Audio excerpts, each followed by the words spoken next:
aí aconteceram também algumas mudanças sociais. Essas mudanças sociais, né, foi no período no final do século XIX, início do século XX, e o Brasil recebeu muitos imigrantes estrangeiros, porque eles vieram trabalhar nas lavouras de café, porque não havia mão de obra suficiente, e o governo fez uma propaganda para que viessem estrangeiros trabalhar nas lavouras, né, que já que não existiam, lembram que os escravos estavam livres, libertos.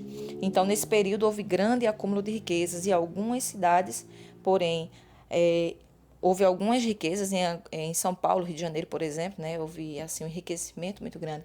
Porém, a maioria da população ela ficou de fora desse processo.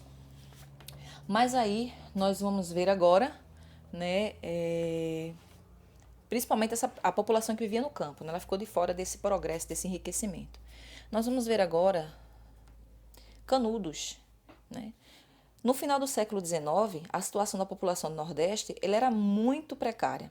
Existia fome, seca, miséria, abandono do governo republicano, que aos poucos, né, enviava, na verdade, poucos recursos para a região que vivia sob o comando dos coronéis. Olha, ali o coronelismo ainda existindo. Então, tudo isso ele provocou uma muita insatisfação e revolta da população, obviamente. Viviam desprezados, né? E aí o povo se reuniu a Antônio Conselheiro, e esse Antônio Conselheiro, ele era uma espécie de um emissário, né? Ele dizia que ele era um emissário de Deus, que ele vinha para abolir então as desigualdades, né? Pregar aí a palavra, né? Isso e fazer com que houvesse, né? O pagamento, que não houvesse, né? Enfim, salvar a população dessa miséria. Temos aí a imagem, né? Vocês estão vendo, né? Obviamente, a imagem do Antônio Conselheiro e ele conseguiu um grande número de pessoas para que pudesse se revoltar contra essa situação que estavam vivendo. E aí, Antônio Conselheiro ele fundou em novembro de 1896 um arraial do sertão na Bahia, que recebeu o nome de Canudos, né? Porque na ocasião, né, havia muita plantação de bambus, de canudos. E aí ficou conhecido como Canudos. E os sertanejos e suas famílias seguiam, acreditando que seu líder iria libertá-lo da situação difícil em que viviam. Né? Canudos tornou-se uma ameaça aos interesses dos representantes do poder, na época, os vigentes, né, isso? Porque Antônio Conselheiro estava se transformando no maior líder sertanejo do país. Ele conseguiu muitos adeptos, as pessoas estavam aí apoiando ele, porque queriam, obviamente, mudar aquela situação que viviam, né, à margem da miséria.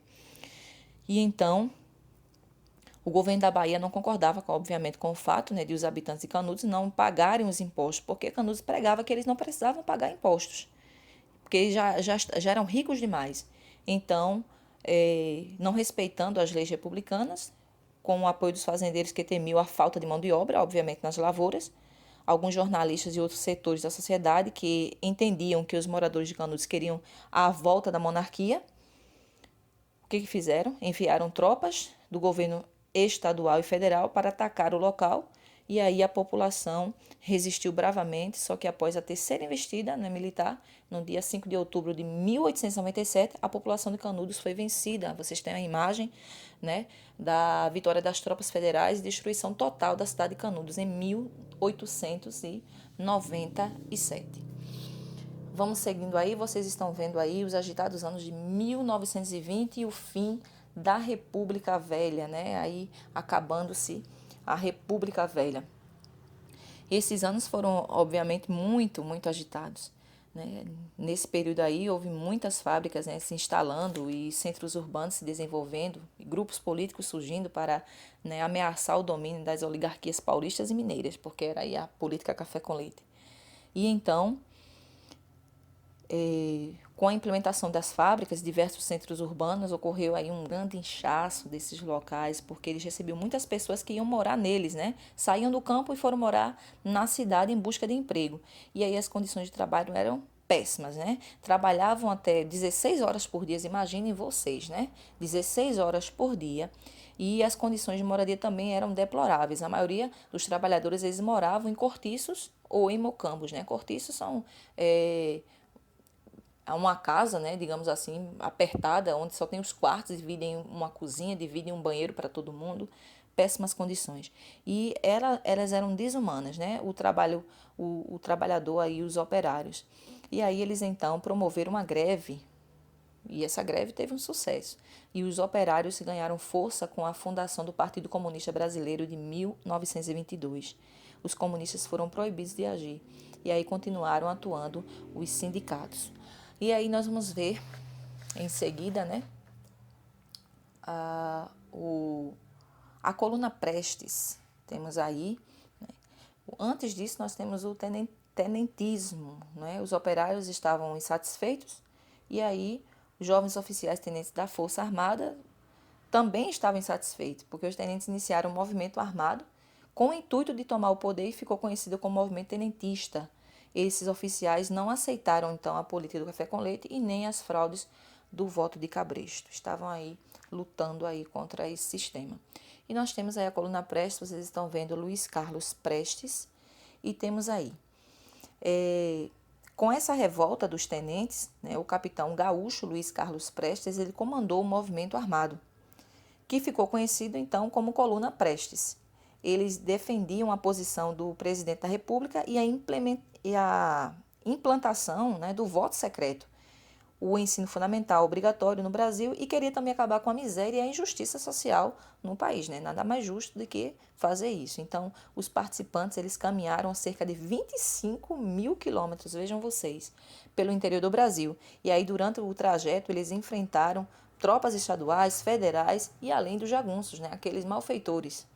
E o movimento não conseguiu derrubar o governo, mas ele contribuiu para o enfraquecimento político da República Velha, né? Ele ajudou bastante. E então surgiram muitos nomes importantes na política brasileira durante a década de 1930. Então o presidente aí, Washington Luiz, ele foi o último eleito pela política café com leite.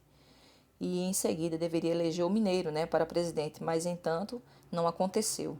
O indicado foi um outro indicado, um paulista, né, para a sucessão. E aí, aliando-se, os mineiros, obviamente, não gostando da situação, aliando-se ao Rio Grande do Sul, formando então a Aliança Liberal. E essa Aliança Liberal lançou uma candidatura de Getúlio Vargas, aí o presidente, e João Pessoa, o paraibano, como vice. E eles defendiam mudanças significativas aí para o Brasil. E também o voto das mulheres, porque lembrando que naquela época as mulheres não podiam votar, né? E também eles estavam aí em busca também do voto secreto e as leis trabalhistas. Então eles começaram a lutar contra um novo processo para o Brasil. E as eleições, elas não foram honestas, infelizmente. Getúlio Vargas, ele perdeu, né, para Júlio Prestes, e ocorreu então o assassinato de João Pessoa no Recife, que era então o vice, né, seria o vice o vice de Getúlio Vargas, e ele foi morto. Então, o que acontece? Esses acontecimentos desencadearam uma revolução, que foi a Revolução de 1930, dando início então à Era Vargas. E aí terminou o nosso assunto, né? Ufa, quase não termina, né? Mas ele é bastante grande. Dei apenas uma pincelada, fiz um resumo de tudo que ocorreu. Esse material se encontra nas páginas. As páginas, né, foram muitas páginas. Página 89 até a página 94 do livro de história de vocês. Vocês irão realizar a atividade que se encontra nas páginas 94 e 95 do livro didático de vocês. Realizem a atividade com bastante carinho e até a nossa próxima aula.